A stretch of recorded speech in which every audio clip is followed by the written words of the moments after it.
August 15th, 2018. For nearly 3 days, pregnant Shanann Watts and her 2 little girls, Bella and Celeste, have been missing from their small-town Colorado home. The case has already captured nationwide attention. Not only has a beautiful wife and her children vanished into thin air, but the good-looking patriarch of the family, Chris Watts, well, he just isn't acting the way you would think a distraught husband and father would under the circumstances. Up to this point, all police had to go on was a feeling that this father wasn't frantic, wasn't crying. He just didn't seem worried. You have to allow for individual differences when people are in crisis, but there is certainly a range of human behavior, a range of human emotion that you expect when someone's family, their loved ones, those that they should be heavily invested in, are in danger or are missing. And he just didn't seem to be anywhere on the continuum of what one would expect, even allowing for individual differences. We talked last episode about how both police and the media almost immediately turned their focus towards Chris, and it's easy to see why. Between his suspicious actions leading up to and following his family's disappearance, as well as his seemingly cold behavior, Chris fit all the criteria for a prime suspect. Add to that the fact that when you look at statistics in this kind of case, over 90% of the time, it turns out to be the spouse. So there is a huge pile of mounting evidence that's causing police and media to take a long and hard look at Chris Watts. But now, Chris had agreed to take a polygraph test for police. He did. And really, to no one's surprise, he had failed. It seemed like the moment of truth was about to come. Police were finally closing in on Chris. He was in the interrogation room. He had failed a lie detector test. There was no more running away. There was nowhere to run. Investigators were on the edge of their seats, ready to pounce. They knew the man across from them knew more than he was saying about the disappearance of his family. And they wanted to hear it, they wanted to know what happened, and they wanted to know it now. Because there was that small hope, that sliver of optimism, that maybe, just maybe, against all odds, they were still alive. Chris Watts, who on the outside seemed like the perfect husband and father, was about to be exposed as anything but. You're listening to The Devil Beside Me, the Chris Watts story. Husband, father, killer. The plot was about to thicken. Police knew they were teetering on the edge of something big. They wanted a confession, and they knew they were close to getting one. But first, Chris would reveal something so damning that it 100% confirmed to investigators that they were on the right track. What was it? You guessed it. A secret mistress was waiting in the wings, and Chris had been promising and planning to start a new life with her. Now, I'm not much on coincidence to begin with, but even if I was, when I was following this story, this was way outside the bounds of anyone that tended to believe in coincidence. But this affair, could this be the nail in his coffin? Was this motive? Did Chris's new love cause him to want to get rid of his old one and do so at any cost? Was he narcissistic enough to believe that if he just wiped the slate clean, he could start fresh? No complications of divorce, no child support, no problems.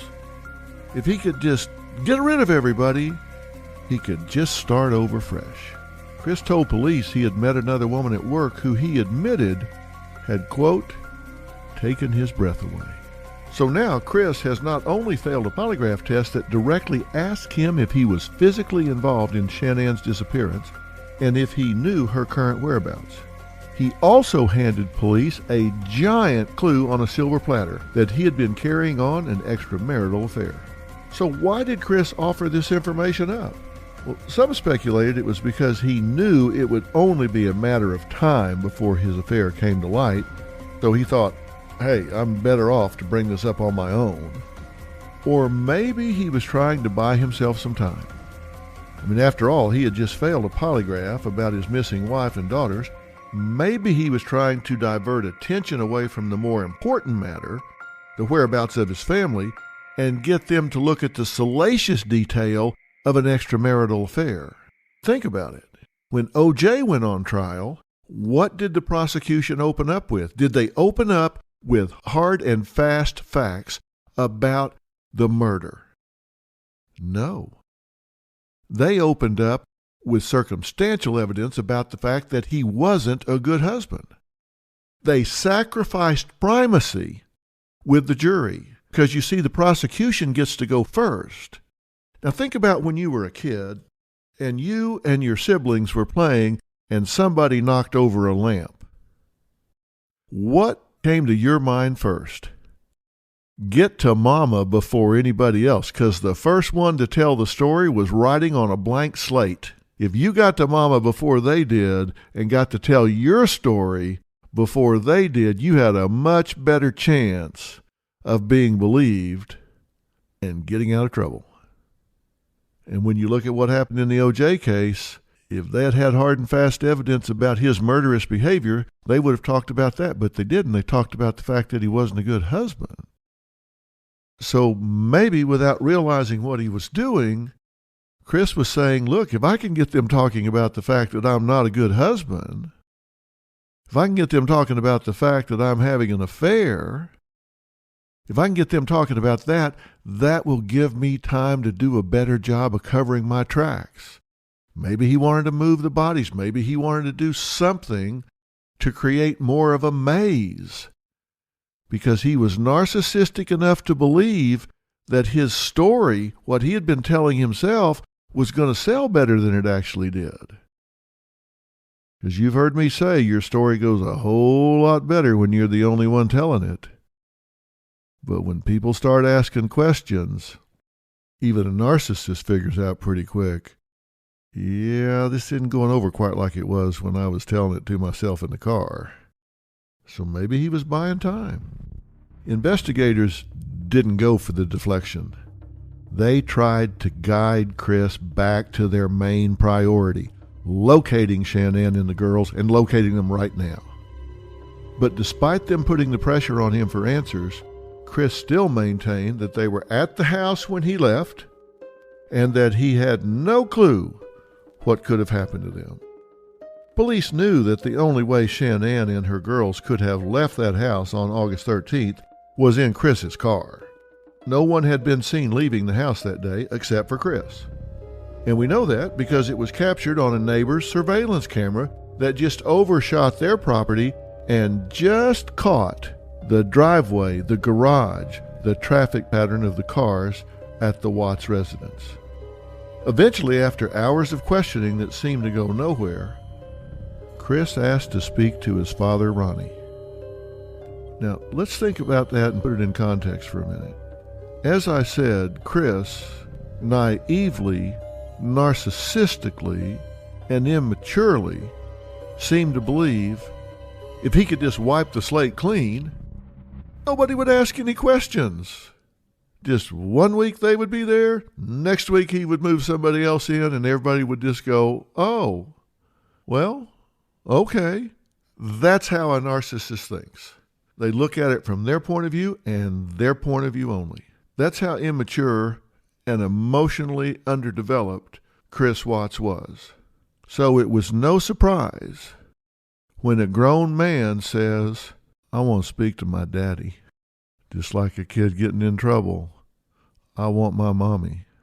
But here it wasn't I want my mommy, it was I want my daddy.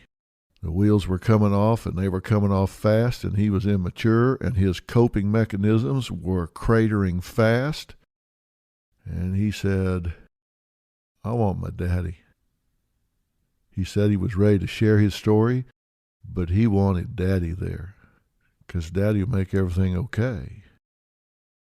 They were more than happy to oblige. His dad entered the room, and every word was captured on video surveillance in the police squad room, where there is no expectation of privacy. This would be Chris Watts' first confession, but it would be far from his last. The story Chris told, he admitted he had killed his pregnant wife Shanann, but he claimed he only did it in a fit of passion because he was enraged when he discovered that she had murdered their daughters. Let's just take a listen to what Chris initially confessed to his father. Listen carefully to how he tries to walk a careful line of saying, yes, I killed her, but it was the moral high ground. This was a moral high ground act. So really, I was doing an understandable thing. Listen to how he tries to keep one foot on the dock and one foot in the boat. She heard him? Yeah. Probably you guys want to know. She said, she smelled it. Or choking. No. I didn't hear anything. And then when I was downstairs, I came back up and they were gone. I freaked out.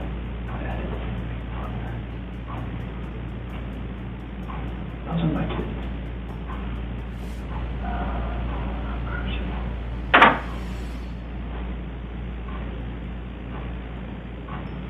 So she, it's not that one time, you were leaving the place and going to work. And she freaked out over the separation and everything. Like she laid back down, but that's when I went downstairs. But I heard like a little commotion upstairs, but I didn't think anything of it. And then you went back upstairs, and she was never. I could see like she was on top. Not choking her, or did she kill her? They're blue. Both of them? Yes. She choked both of them to death. I freaked out in the same thing.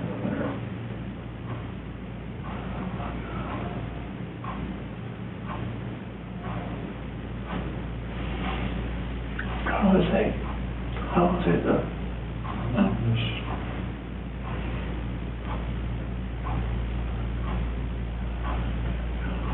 I figured like call cops about it. So maybe when you do all the bodies off or something? I mean, I didn't know what else to do. I freaked out. I didn't know nothing else to do. I didn't know what to do. So she killed both CC and Val, choked them to death.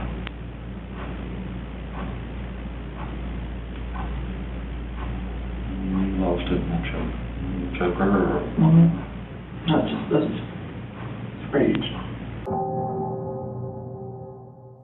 Even this confession with all the window dressing was a stunning account.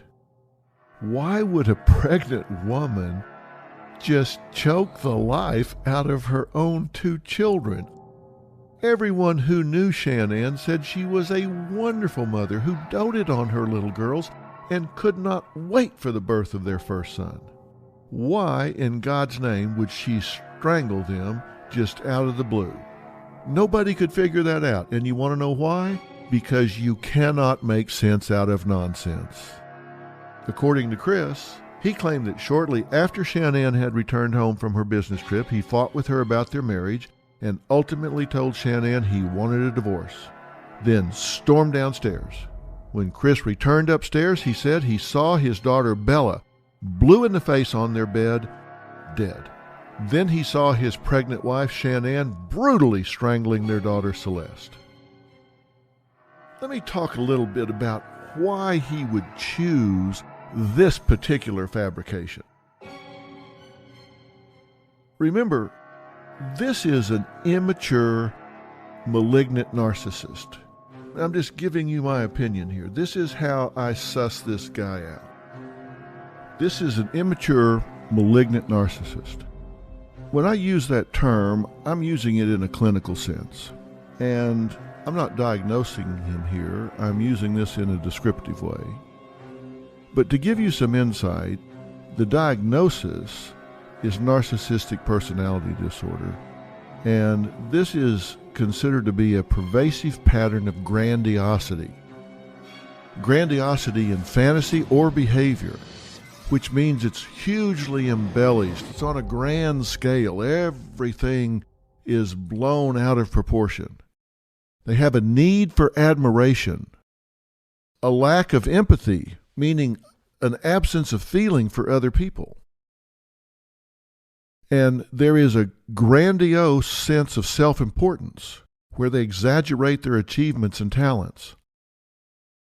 These people are preoccupied with fantasies of unlimited success, power, brilliance, beauty, ideal love. These people tend to believe that they're special and unique and can only be understood or should associate with special or high-status people. They just have this need for excessive admiration, and they have this huge sense of entitlement. It's just an unreasonable expectation of especially favorable treatment with automatic compliance with their expectations. Now, what that means is they just have this automatic expectation that when they say something, people are just going to blindly believe them. And they're oblivious to how something is playing in the room. A narcissist might be trying to con everybody in the room. They're oblivious to how many people in the room are rolling their eyes and going, "Oh, brother, are you kidding me?" But this sense of entitlement, they expect people to believe them. They are interpersonally exploitive. They're arrogant and haughty. Now, I tell you all that to tell you this. When he makes up a fantasy about this, he has to be the hero. It can't just be, "She killed the children, isn't that horrible?" No. He's got to be the hero. He's got to be Superman. He's got to come up the stairs and catch her in the act and get revenge, where he will be cheered on, that everybody says, "I totally get that. Any man worth his salt would exact revenge on any woman that dare kill his children." They will applaud him. They will cheer him on. They will say, "Good for you." He constructs this in his mind that he's going to be the hero. It's not just enough to say she did it. He has to put a role in it for himself, where he was the one that brought her to justice. He was the one that balanced the scales. So first, it's just his family's missing and he has nothing to do with it. He's just innocent. He wants them back. That's not enough, because he takes the polygraph exam and he really actually thinks he can con himself through it. But of course he fails. He had the expectation that he could because he lives in a fantasy world. But now when the walls are closing in and it's apparent that he knows more than he said, he has to construct this hero role for himself, where he's the one that's coming in as the arbiter of justice. I said that he lacked empathy. Can you imagine what it did to her parents for the entire world to hear this man say that their daughter murdered her children? Can you imagine what that did to those people?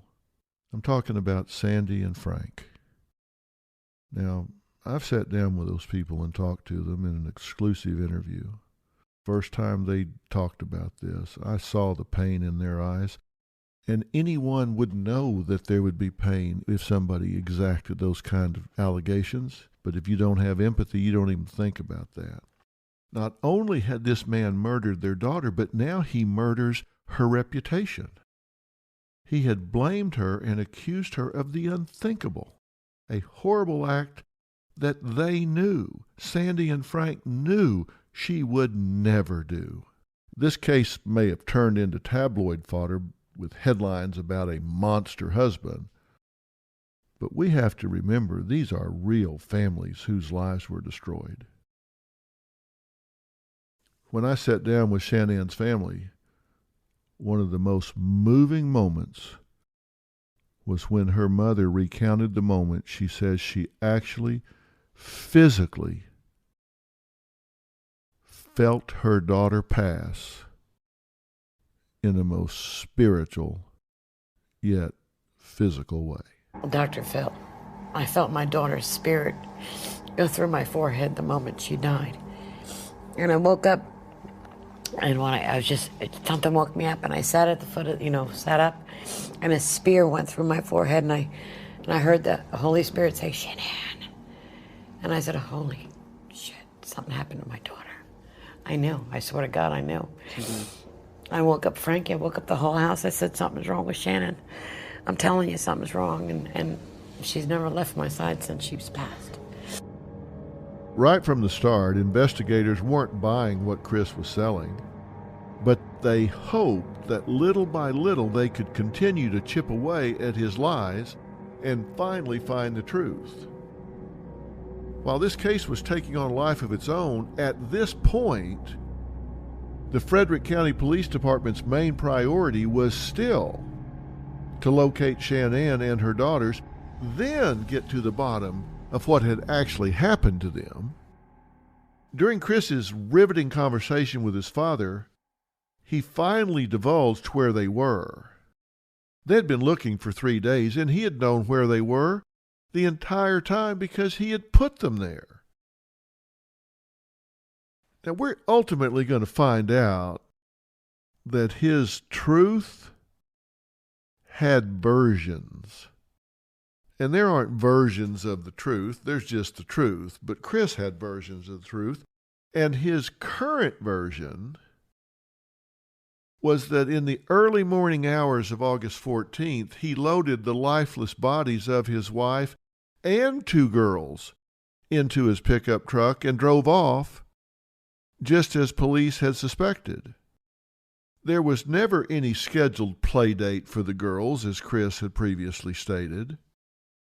When the surveillance video caught Chris's truck pulling out of his garage, the bodies of his wife and children, according to him during this version, were hidden on the floor out of sight. And he reportedly drove them to a work site, an oil field. Chris said he did this because he was, quote, in a panic and didn't know what else to do. Investigators had already been suspicious of the area. The isolated land showed freshly disturbed earth.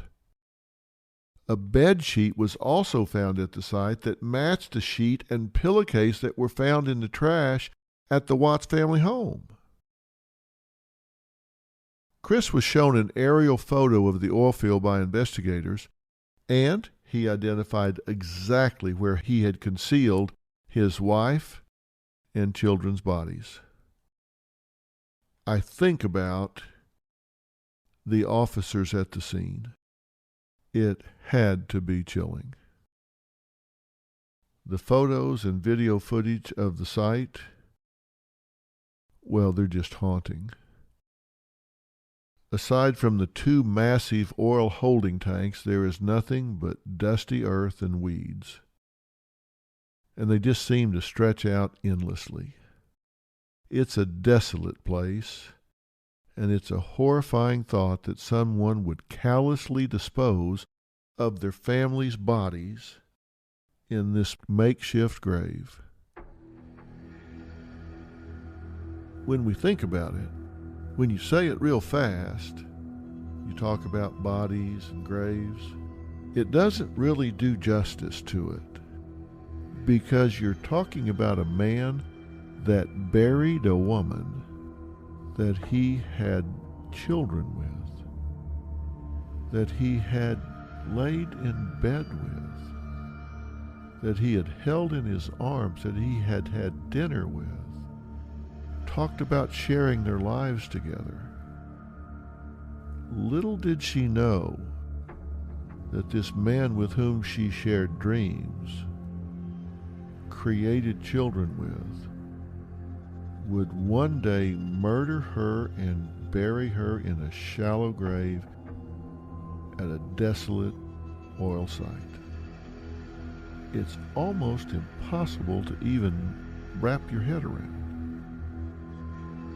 And that was her. The two little girls, 3-year-old Celeste and 4-year-old Bella, well, he had a special degree of evil for them. He had put their bodies in 2 side-by-side oil tanks, and the little girls' bodies had been submerged in this horrible crude oil for days. It was a horrible fate that no one deserves. Because the children were in oil tanks, the recovery process was dangerous. This required specialists coming in. The retrieval process of the little girls was intense and lengthy.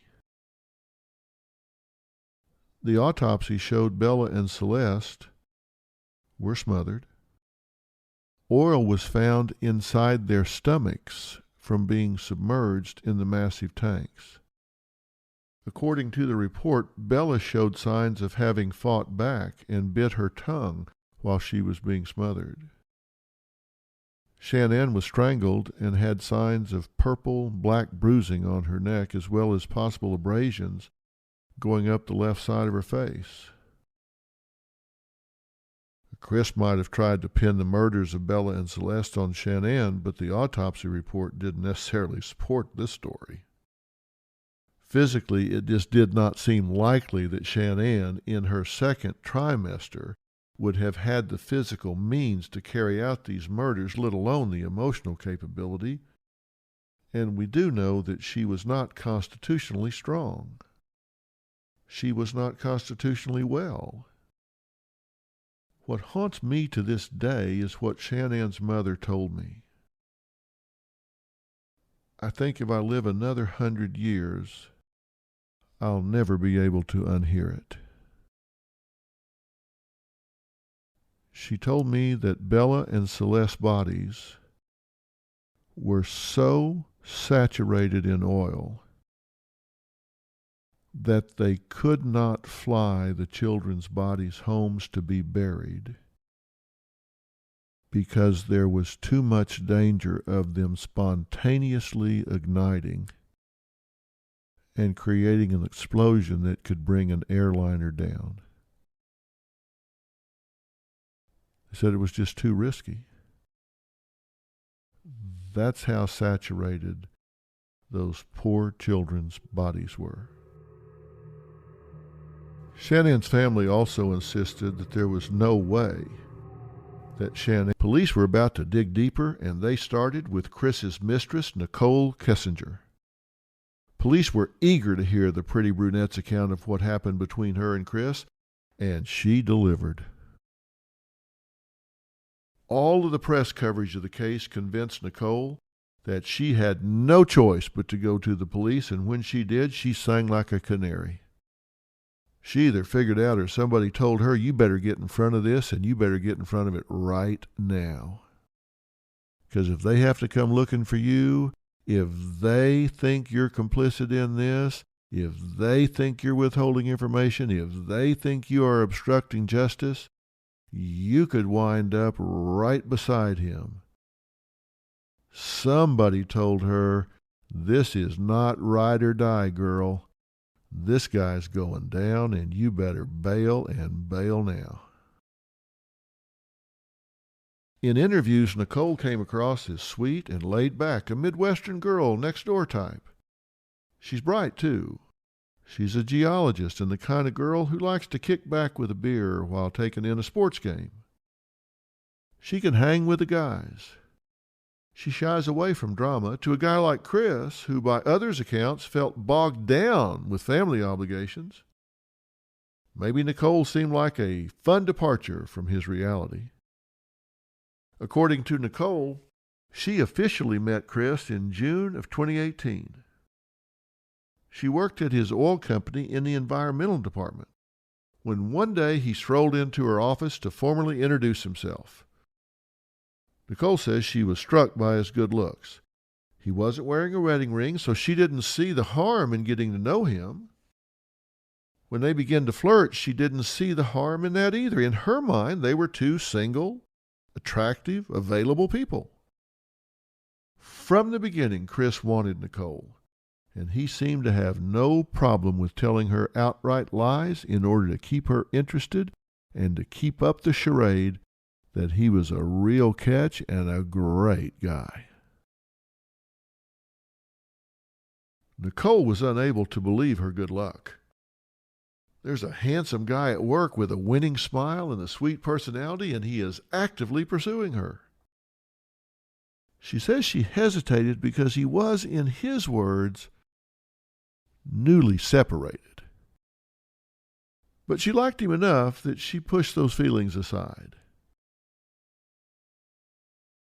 The mutual attraction between them was clear. The two had a lot in common and, well, they just hit it off, in Nichol's words. They bonded over sports and cars. They laughed together. Nichol hadn't planned on falling for someone at the office, but she found herself very drawn to Chris. Malignant narcissists can be charming. That's how they get away with the part that they do get away with. Con man. We use that term a lot, but we don't remember what it's short for. Confidence man. Con man is short for confidence man. They come in with a lot of confidence. They win your confidence. And once they exude confidence and win your confidence, that's when they pick you like a chicken. Nichol described Chris as an introvert. He was always so soft-spoken and fairly quiet.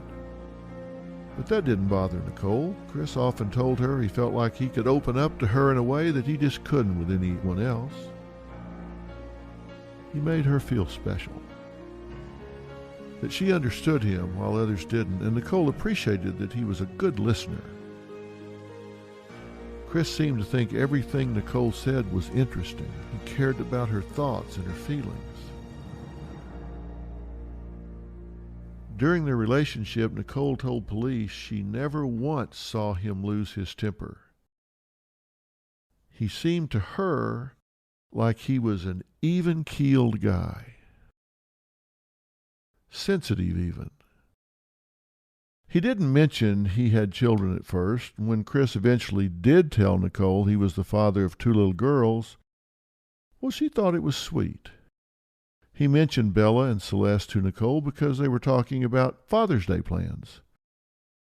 Nichol didn't mind that Chris hadn't disclosed he was a father before. They were taking things slow, she said, and while Nichol hoped to eventually meet Bella and Celeste, she figured they had plenty of time. According to Nichol, Chris and his wife Shanann were really both on the same page. They both wanted to split up. They were just figuring out the finances and how to share custody.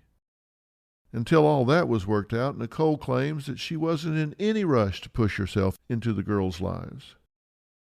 Before long, Chris and Nichol were spending a lot of time together outside of work. They went to dinner, bars, and while Nichol maintains that their relationship did not turn physical until early July of that year, still, this was clearly a case of a married man courting a woman, wining her and dining her, all while his pregnant wife remained utterly clueless about what he was up to. Chris used gift cards from his oil company to take Nichol out. He knew better than to leave a paper trail. They would go out, but Chris and Nichol spent most of their private time at her apartment. Shockingly, Chris did bring Nichol to the family home he shared with Shanann and his children on more than one occasion. Clearly, never when his family was home, of course, but it still shows Chris's level of bravado. He was actually bringing in this mistress to his marital home. Nichol told police she didn't feel right about being in Chris's family home. It felt like stepping into a stranger's life, she said. She said she didn't feel like she had a right to be there. She was even helping Chris, or so she thought, look for a potential apartment, places for him to move into. Of course, any time she actually suggested an apartment or a new area of town for Chris to move to, well, he just got busy and never followed up. If you were to look at photos of Chris and Nichol during the affair, you'd probably think you were looking at a happy, carefree couple newly in love. There are photos of them outdoor, giving the camera matching wide smiles, their arms wrapped around each other. In one photo, Chris is kissing Nichol on the cheek while she smiles serenely with her eyes closed. When Chris first wooed his wife Shanann, she told her friends and family that he had made her feel like she had found her Prince Charming. Now it seemed like Chris had worked that same so-called magic on Nichol. Now, this blossoming romance between Nichol and Chris ended, according to Nichol, as soon as she saw him on camera in that now infamous television interview, standing on his front porch and pleading for the safe return of his family. She claimed that in that moment, she knew in her bones that something did not feel right and that Chris, at the very least, knew more about Shanann and the girl's disappearance than he was letting on. As if that interview wasn't alarming enough for her, Nichol says she found out for the very first time from a newspaper article that Shanann was pregnant. She says she was shocked. She thought Chris was in the final stages of divorce proceedings. On June 11th, right around the time Chris and Nichol were embarking on their new romance, Shanann excitedly posted about the news of her pregnancy on her Facebook page, wearing a t-shirt that spelled out, "Oops, we did it again." When Nichol talked to investigators, she admitted that she herself doubted Chris's desire to divorce Shanann. During one visit to Chris's house, Nichol told police she saw a photo of Shanann with Bella and Celeste, and she was struck by how beautiful Shanann was. She said it dawned on her that Chris was a man who had everything: a pretty wife, a great house, and perfect children. And she just had to ponder, why was he so willing to give that up? She inquired about that, but he was adamant that his marriage was beyond hope. He was done. Both of them were. And he now wanted to be with Nichol. She says he never wavered from his statement that his relationship with his wife was purely contractual and that he was no longer in love with her. So why had Chris fallen out of love? Well, she says Chris wasn't exactly eager to talk about Shanann, but he would answer questions about the relationship when she asked. One of his main issues with Shanann, and Nichol told this to the cops, was her out-of-control spending habit.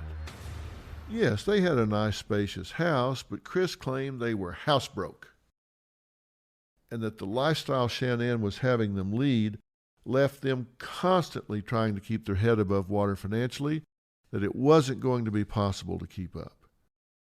He said she was bossy, that he wasn't heard by her. In police interviews, Nichol recounts that she felt for Chris because, according to him, he had put the effort in trying to make the relationship better, but Shanann had made up her mind. She just didn't want to try anymore. Now, of course, we know that that was not true. She was desperate to keep her marriage afloat. The thought that Chris was no longer in love with her gnawed at her constantly. But telling Nichol that Shanann had been the one to check out of this marriage made Chris look more sympathetic. And what do we know about Chris? He's got to be the hero. He's got to have the moral high ground. He's got to have the admiration. He's got to be the center of attention. When I'm taking a look at this relationship between Nichol and Chris, it's easy to see that it's built on lies. That's a shoddy foundation. I've said before that when you believe someone's lies, you just power them up.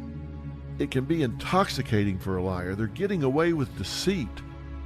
And that only encourages, enables them to continue to manipulate the person who believes them. I've often talked about baiters. And baiters is a concept that I've put together that stands for backstabbers, abusers, imposters, takers, exploiters, and reckless. When you look at Chris's behavior leading up to the murder of his family, you're looking at the classic baiter. He's doing a constant double shift of conning two women. He's got the pregnant wife at home that he's leading one life with, and he's got the woman on the side who he's telling so many lies it's probably hard for him to even keep track of his mistruths. Baiters have an awful lot in common with narcissists. They're arrogant and entitled. They lack empathy. They just don't have the capacity to feel remorse and guilt. They're irresponsible. They do self-destructive things. They thrive on drama, and they brag about outsmarting people. They'll tell you how they conned the last person they were with, not realizing you're thinking, my God, if they'll do it with me, they'll do it to me. If they'll stand here and brag about conning somebody else, they'll go stand with somebody else bragging about conning me. They tend to have short-term relationships because nothing ever lasts, because they live in a fantasy world that's full of delusions. And when a baiter, narcissist, finds himself between a rock and a hard place, they're always going to default to screw you and hooray for me. It's selfish. It can be extreme. In his case, it's murder. I mentioned it before, you cannot help but draw parallels between Chris Watts and the Scott Peterson case. When Scott Peterson began an affair with a massage therapist named Amber Fry, he told her that his wife Lacey had passed away. In reality, she was very much alive and nearly due to give birth to their first child, a son. Now, Lacey Peterson went missing in 2002. This was back when social media was in its infancy. Facebook wasn't even invented until 2004. You could still theoretically get away with completely fabricating critical details about your life. You could lead a double life like Scott did for a time. You could tell somebody that your partner had completely left you, abandoned you, or even passed away because there wouldn't be somewhere to go look them up. There wouldn't be pictures around.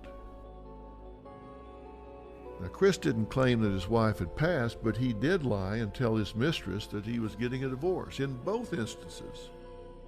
Scott and Chris, their wives had no idea that the men they said their vows to and laid next to at night were telling their new conquest that their wives were already in the rearview mirror.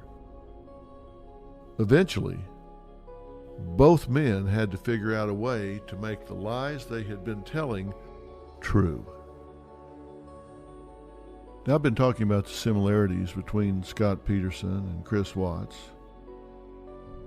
And someone else saw those similarities as well. And that someone was Nichol. When Amber Fry, who was involved with Scott Peterson, found out Lacey Peterson was missing and came forward, she became the unlikely hero of that story. Like Amber, Nichole's story was helpful to police. But here's the question. Was she as innocent as she claimed? Or did she too have something to hide? After Chris's family disappeared, Nichol made some very troubling and suspicious moves that had people wondering if there was more than meets the eye to this mistress. Chris Watts makes a second shocking confession from behind bars. Will he finally reveal what he really did to his family? And it's the answer to that question that defines where we're going to start next week on The Devil Beside Me. The Chris Watts story. Husband, father, killer. You've been listening to Mysteries and Murder, analysis by Dr. Phil. And I am Dr. Phil.